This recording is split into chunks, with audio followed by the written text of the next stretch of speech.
Welcome back to CyberTruck 1. I had already done a how to deflate and put back in the bag our RBM KOALA 7 tent, but I was asked to do how to inflate it. Inflating it is vastly easier, but we're going to go through that. I'll show you how to do it and some tips and tricks to doing so. As we should always do, here is the a tarp. Never put the tent on the ground. Have it on a tarp so that there's no rocks or roots or what have you. All right, here we go.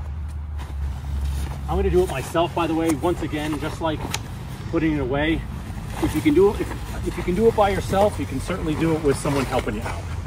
So there's the bag. I'm going to roll it out here.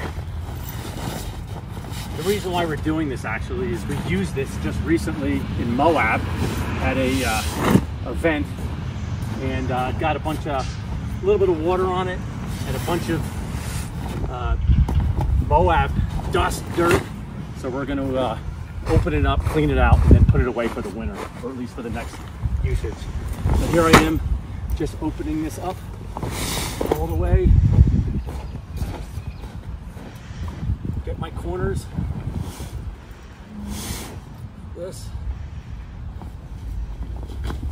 The ground here is not perfectly flat. If I was going to be camping here, I would find the flattest area to do this in. This is also the time when you want to start thinking about where you want to have the front door. In this particular case, this is the front door here. So if you wanted to swing it around, now would be the time to do it. It's also not that difficult to do. Even by myself, I can swing this around pretty easy if need be. All right, so there it is, open all the way, centered on the tarp. Now we're gonna fill it. So come over here. When we pack the tent away, we always undo both of these caps so that the air can easily come out when you're matting it down. But for now, I have to close one. Otherwise, if I start filling the one side and the other side is open, obviously the air is just gonna run out. So we've always opted for the electric battery powered pump right here, which is fantastic. Got it on Amazon. It's about $100. This is comes with it, Cody hand pump.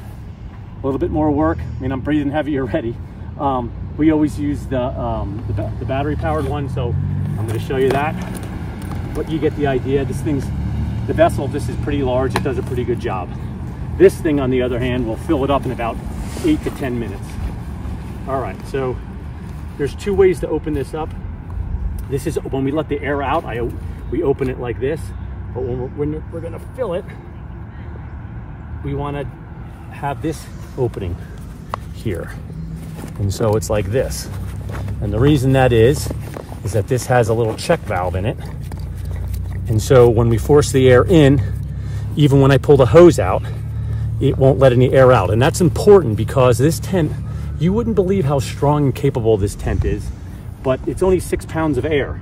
And so if I pull this out and the air shoots out and it goes to 3 or 4, you might lose more pressure than you realize. So I plug it in, I'm going to turn it on, and we're going to give it some air. So I have it set to 6 pounds right here, if you can see. So what you'll see now, it's already starting to rise a little bit. And so this process is going to take about 8 to 10 minutes. And so at some point here, we'll pause and then we'll come back and forth as it's through its couple different stages. So the pump's still going here. I just wanted to say, this is at the low stage, stage 1. At some point, I think it meets resistance and it'll kick into a secondary stage and the pump will get a little louder and start throwing some air. But for now, this is what it sounds like when you're first starting, and at some point it's gonna kick into level 2.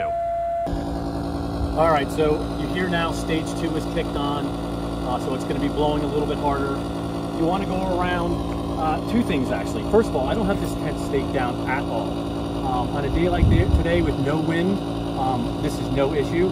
I also like to leave it unstaked so that it can spread out and you can move it around. However, if for some reason you're setting up in high winds, so you're concerned the tent's going to literally blow down the street, I would at least stake a corner or two. But as it's going now, you want to still got a little ways to go, but if you see any kinks, you just want to move stuff around so that it can get air. Still got a little ways to go. Help it along. Continuing to help it out. Still might not have enough pressure, but we're getting there.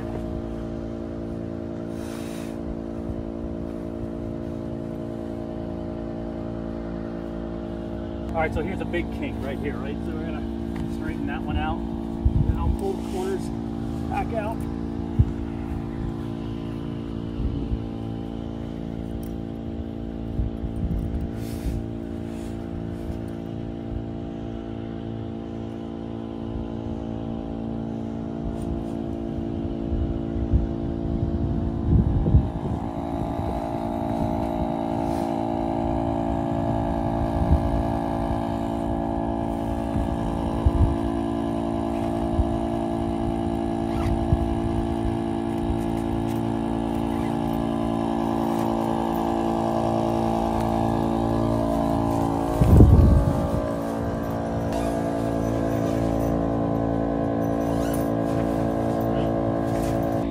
All right, you can see we're really starting to get to a complete process here. I'll just go around the outside and check, but we're really looking good here.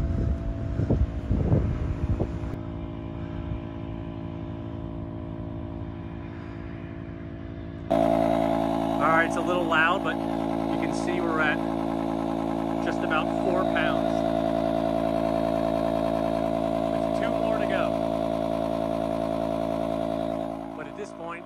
Get inside and start setting up and start staking it down. Speaking of that, generally speaking, you have to know where you're camping and what you're doing and what the conditions are. We have no wind here today. But if you're camping somewhere where winds could come up in the next day or over the couple days that you're staying, obviously you can stake all 4 corners, or that's generally what I would do as a rule. At least stake all 4 corners.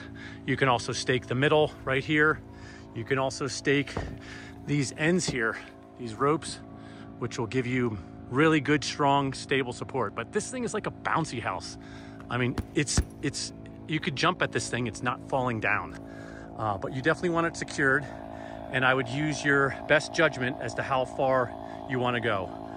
If you have seriously high winds, the last thing you want to do is have this thing blowing down the road or across the campsite.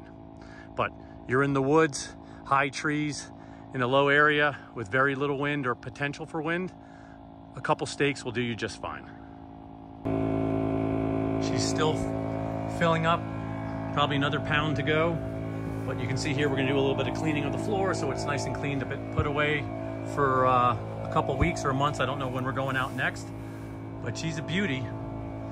Great rubberized or waterproof floor that goes up about 6 or 7 inches, maybe 8 inches on the side. You'll stay wet, or you'll stay dry in big rain or snow, or if you're sleeping on top of snow. Got your AC ports, your little pockets everywhere for your phone, your wallet, so forth. Of course, you got the fireplace, the hot tent stove port right here. We have winter windows in, winter doors in. These work fantastic. Sometimes this is the kitchen, sometimes it's another bedroom. Sometimes you can just take off that door and make this sort of like an outdoor area, a covered area. Or you can fit, 6, 8 people in this thing. All right, the pump just shut off. We're at 6 pounds PSI and we're ready to go. All right, guys, that's basically it. If you guys have any interest in a KOALA 7 or any of the tents that RBM makes, if you visit their site, you can use the coupon code CyberTruck1 to get yourself a pretty nice discount. Thanks so much for watching, and be sure to watch how to deflate it as well. Thanks again. Bye.